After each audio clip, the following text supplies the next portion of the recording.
बिस्मिल्लाहिर्रहमानिर्रहीम। अस्सलाम वालेकुम अज़ीज़ तालिबात। आज हमने मुसन्निफ़ शफ़ी अकील का तारुफ़ पढ़ना है, जो कि जिन्होंने ये सबक चुगल खोर लिखा है।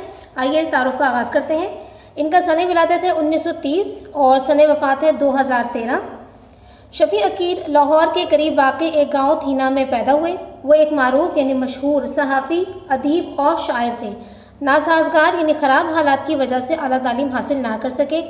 मुलाजमत के साथ अदीब फ़ाज़िल और मुंशी फ़ाज़िल के इम्तिहान पास किए। अदीब फ़ाज़िल और मुंशी फ़ाज़िल यानी जो भी आप पढ़ रहे हैं उलूम शर्किया में, उसकी आखिरी और तीसरी सनद जो होती है वो मुंशी फ़ाज़िल और अदीब फ़ाज़िल कहलाएगी। 20 साल की उम्र में लाहौर से कराची चले गए और मजीद लाहौरी के रिसाले नमकदान से वाबस्ता यानी मुंसलिक रहे। बाद इसके बाद अखबार जहाँ और रोज़नामा जंग से मुंसलिक हो गए। उनका उसलूब, उनका अंदाज़ सादा और सलीस है, यानी आसान फहम है। उनके तराजुम ऐसे हैं कि उन पर तबज़ात यानी खुद से लिखे हुए का गुमान होता है।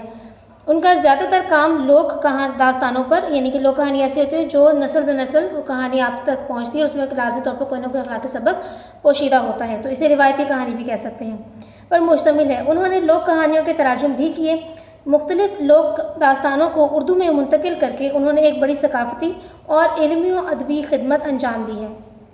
उनकी तसानीफ़ व तारीफ़ात में पंजाब की लोक कहानियाँ, पंजाबी लोक दास्तानें, चीनी लोक कहानियाँ, जापानी लोक कहानियाँ, ईरानी लोक कहानियाँ, पेरिस है, मजीद लाहौरी, अदबी मुकालमे और हमारी मंजिल, गाजी या शहीद शामिल हैं। इनकी एक तसनीफ़ पंजाब रंग पर उन्हें राइटर्स गिल्ड की तरफ से इनाम भी मिला। राइटर गिल्ड्स आपको बताया था कि अदीबों के ऐसे हम ख्याल लोगों का, हम पेशा लोगों की तंजीम होती है, तो राइटर्स गिल्ड है, यानी कि ऐसे अदीब होते हैं इसमें, इस तंजीम में, जिनके ख्यालात एक जैसे, वो एक तरह का जो है वो अदब लिखते हों।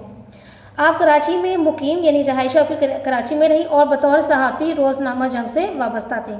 तो स्टूडेंट्स, ये था हमारा तारुफ़। आपने ये तारुफ़ अच्छी तरह से याद करना है, इनके मायने भी ज़हन नशीन रखिएगा। अगले सबक तक के लिए इजाज़त दीजिए। अल्लाह हाफ़िज़।